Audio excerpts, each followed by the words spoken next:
Hey guys, this is part 2 segmentation of my entire vertical sleeve gastrectomy experience with Mexico Bariatric Center in Tijuana, Mexico. So the prior video was my, whew, I just got tired all of a sudden, was my experience traveling and getting there for the first day, and then my second day was the surgery day. So this video is going to be talking about, excuse me, day 3 and day 4 being at the hospital. And it should be a lot shorter than the previous one. There was a lot in that last one, so I'm going to go ahead and get started. So day 3 at the hospital was a breeze.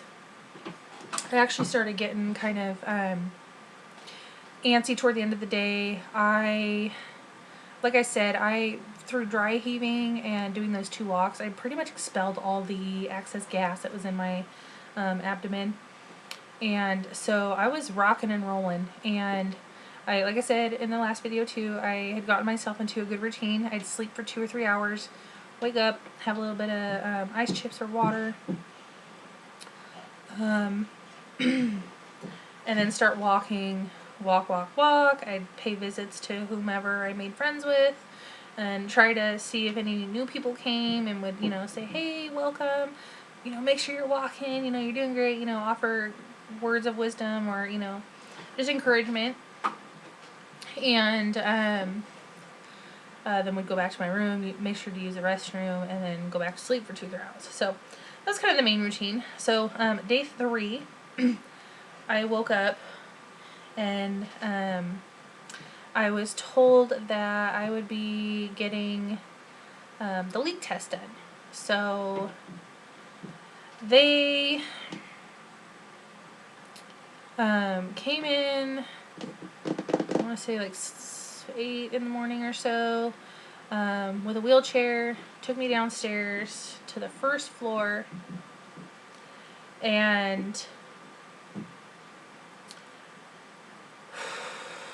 trying to remember. Oh yeah, so they took me to the first floor, and then I was waiting by the door, and they had already had someone in this like x-ray room, so he came out, then I went in, and I stood there. He said to hold very still, and then he handed me a cup of this like clear liquid. I thought it was water, so I was like, oh boy. I knew it was supposed to be something else, but for some reason I thought it'd be colored or something. So anyways, it's like barium liquid or something of that sort. So he told me to take a sip of that, and then he would tell me when to swallow it.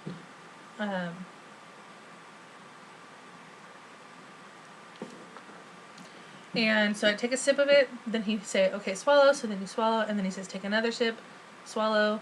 I had to do like 3, but that first one I took, I was kind of surprised because it was flavored and it tasted like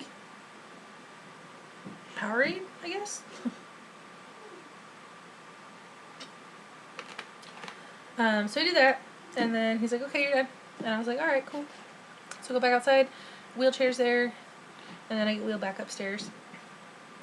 As soon as they got the results for if I passed or didn't pass, the nurses came in and asked me if I would like apple juice, or Gatorade. And I had heard such wonderful things about apple juice, so I opted for apple juice. And so they brought me this little box of juice. They took the straw off, popped a hole in it, and then handed it to me and said I could have the juice but can't have the straw. So the little cup that they kept giving me with ice chips in it, I just poured my juice into there, so I had like ice cold apple juice, and I would just sip on that. And then later that afternoon, I was just about finished with that one, and they came in and asked how I was doing on liquids. And this is the day they're really trying to push you to start getting liquids in. So they're pushing ice chips, Gatorade, apple juice, whatever they can get you to drink. So they're really trying to get you in the groove of doing that. So I said, yeah. I was like, I've had, several cups of ice chips, a little bit of water in it. I've had an apple juice. And they asked if I wanted another one. I was like, well, could I please have a Gatorade? And so they went and checked. They didn't have any more Gatorade. And I was like, okay, I'll take another apple juice. So did pretty well with that. Like I said, they, for whatever reason, anytime I do anything medical related, my blood pressure goes through the roof. It's fine normally, but anytime I do anything in the hospital, when I was giving birth to my daughter, blood pressure went through the roof. I had surgery earlier this year on my ears, blood pressure through the roof. This surgery, blood pressure through the roof. I don't know, it's weird. So they keep giving me patches and coming in every hour, maybe every 2 hours, and checking my blood pressure. And as time got further away from the actual surgery, they were getting happier with my blood pressure, so that was good. Trying to think what else happened on my third day. I think that's it. The leak test, the pushing of the fluids. Oh, later that night, I also got visited by, Dr. Cabrera. He came in the day after surgery, asked how I was feeling, kind of told me what was going to be happening with the drain. You get a drain tube that's like, it's like this long, but it's like coiled up inside of you in your abdomen. And then you have like this little ball thing that catches all the blood and fluid that comes out. So that's actually really kind of uncomfortable. It was tough to breathe, like taking deep breaths, because you can't expand your lungs all the way, so you're taking smaller, shallow breaths. So they give you what's it called, a spirometer, I think, or something. So you have to practice taking like deep breaths. And I'm a dork. I guess I wasn't paying attention or fully awake when someone was telling me what to do with it. So I picked it up in the middle of the night and I was like, I'm going to start my exercises, and I'm like blowing so hard into this thing and nothing is happening. And so I finally give up. I was like, you know what, I'm just going to sit here and sit up straight and practice taking deep breaths. It hurts so bad with this drain in. I can't stress that enough. I mean, of course you have pain meds, but it just was like uncomfortable, and it made breathing really deep hard. So and then the next so then the next day, I talked to Dr. Cabrera. Okay, I'm sorry, I am like all over the place.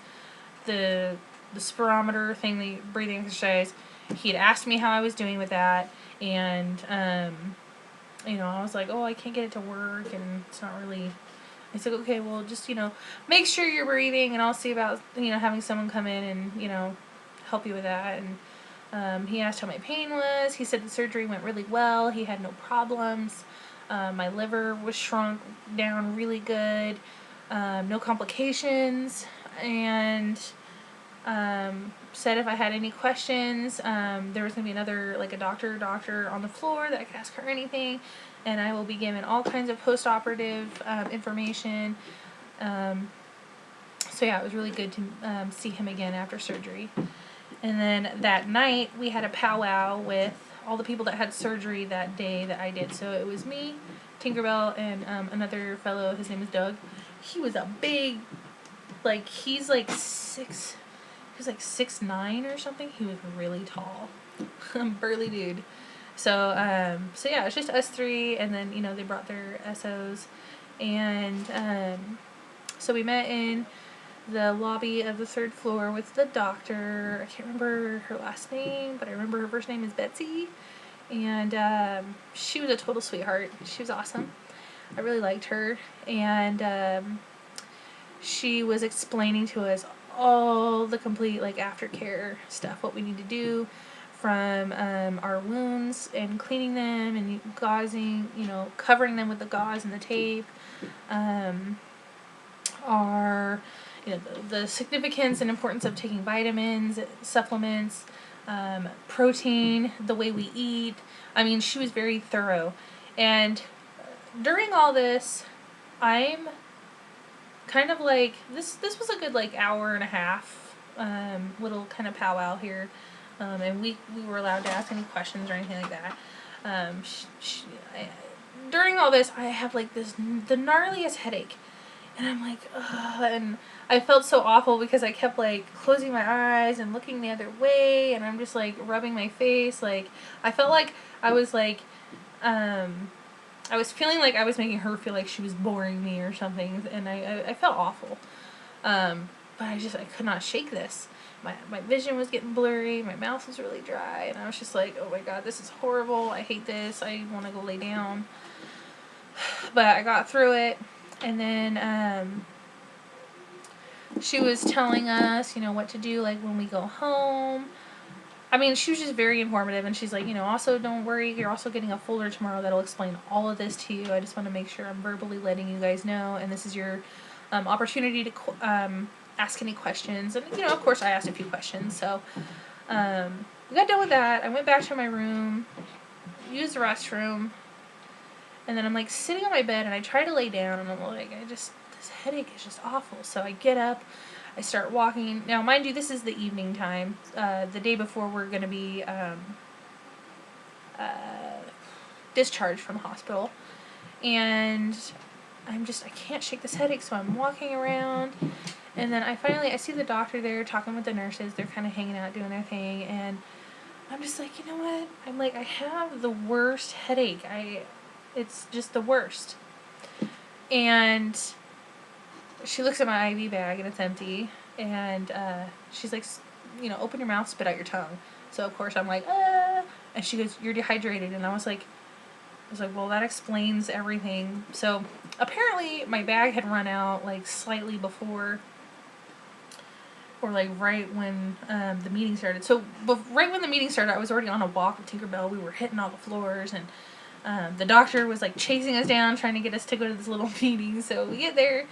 But, so I guess my bag had run out while I was walking around, and it was kind of hectic on the floor with the nurses. They had just got a bunch of new people in, so they're tending to them, and then I had to start this little meeting thing. So I think when a nurse came in to get me from my room, I was gone, figured I was in the meeting, didn't get a chance to change my bag, and just in the mix of things, my bag was empty for a little too long, and I got dehydrated.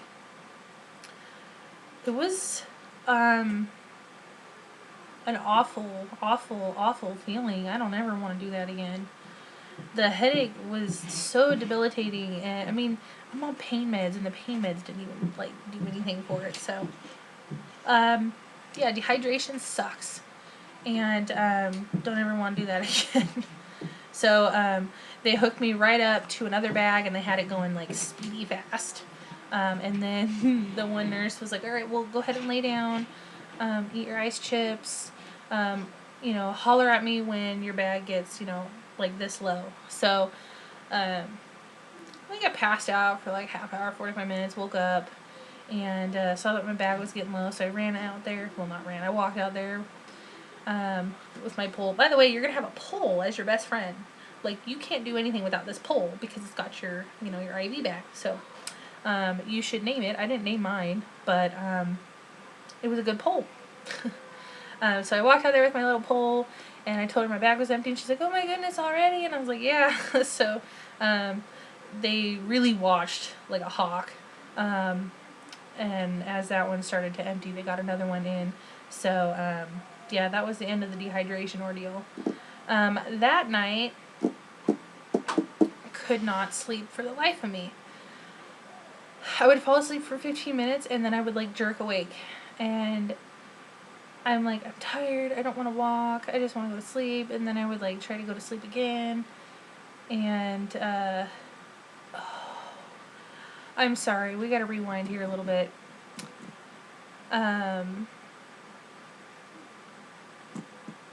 That evening, after Dr. Cabrera, it was, like, late afternoon, after Dr. Cabrera came in, he also told me the doctor would be in to take out my drain. I was so excited.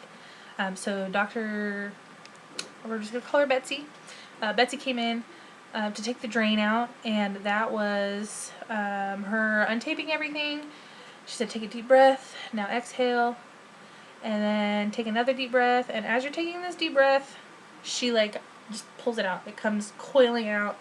It's the weirdest effing sensation I've ever felt in my life. I don't want to feel it again. It was so weird and bizarre.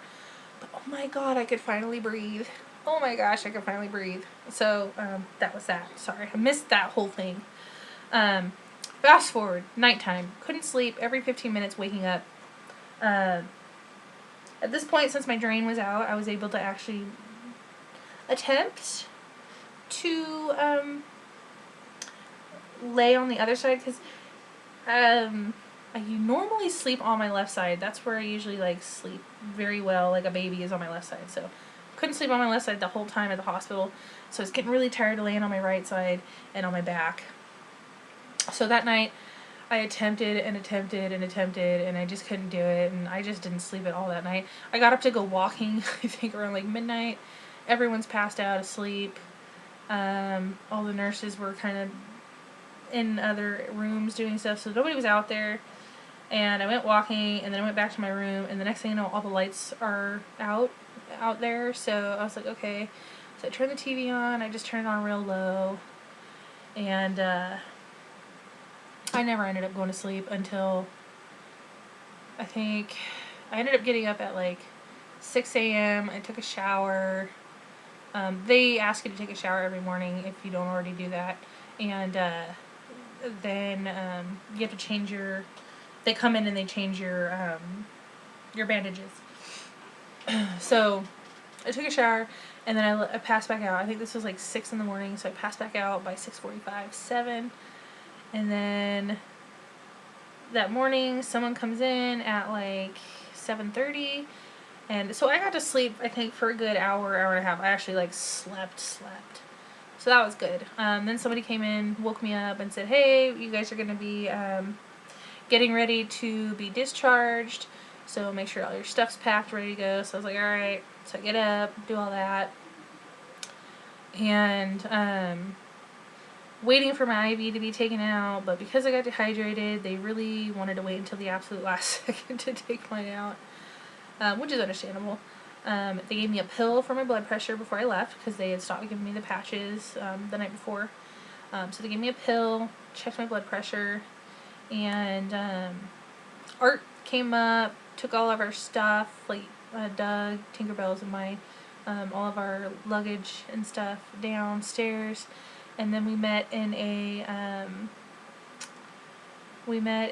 the first floor, like in a little lobby room. It's a really little room, and it's got like 2 couches and 2 chairs or something. So we're all piled in there. They were actually down there waiting for me because the nurses were waiting for my IV to empty out before they took me off.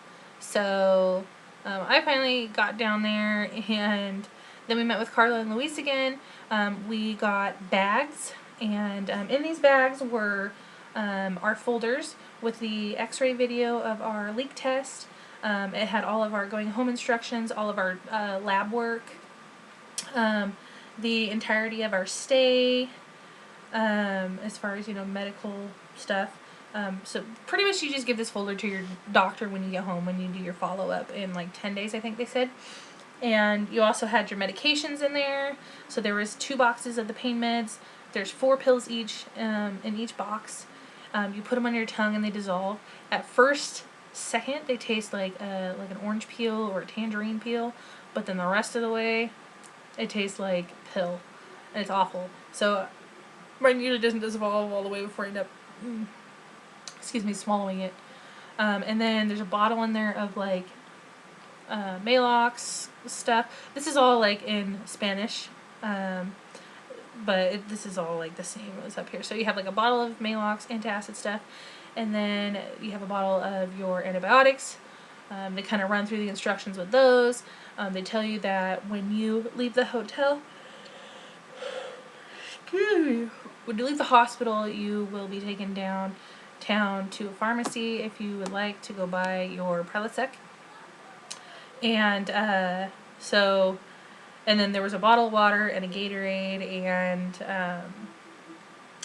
oh yeah, also in the folder you also have the NBC card, list of phone numbers and stuff, and then there's also the little food card, so you can take to a restaurant, and it just basically says, this person has had bariatric surgery and can only eat X amount of food. Please allow them to eat off of the kids menu, or whatever.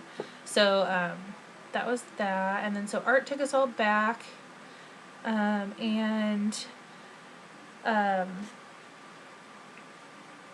so I think that was that. We went to the hotel, and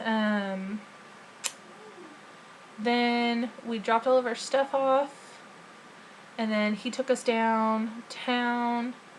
Art did. He took all of us downtown, and we went to went to 2 shops that he suggested we go to, which we already did all that. So, and then I ran across the street to a pharmacy, got my Prilosec.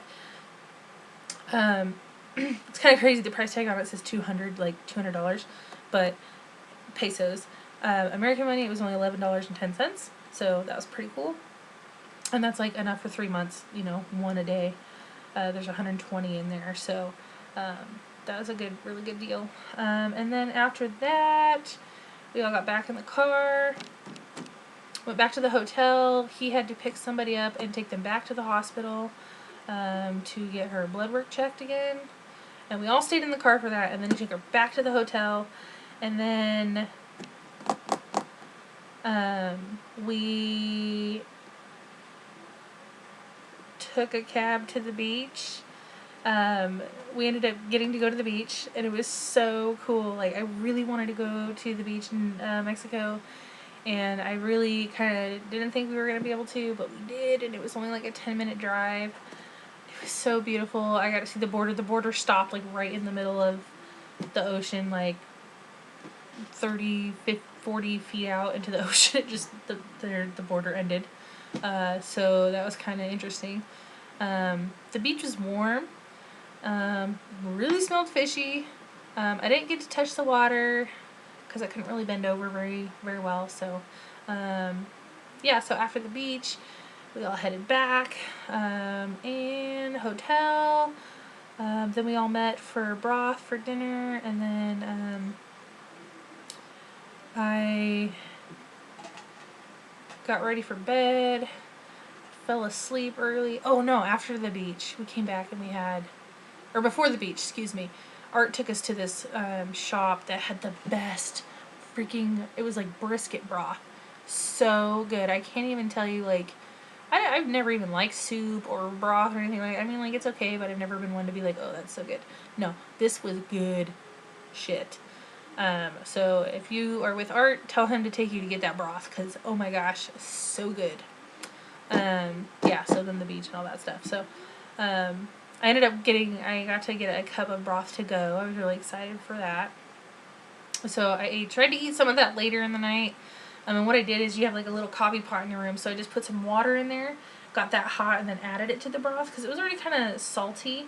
So I figured watering it down wouldn't be too bad, but then when I added the extra water, it made a bigger volume, and I couldn't eat all of it, and I was really sad that I had to toss it, because, yeah, so.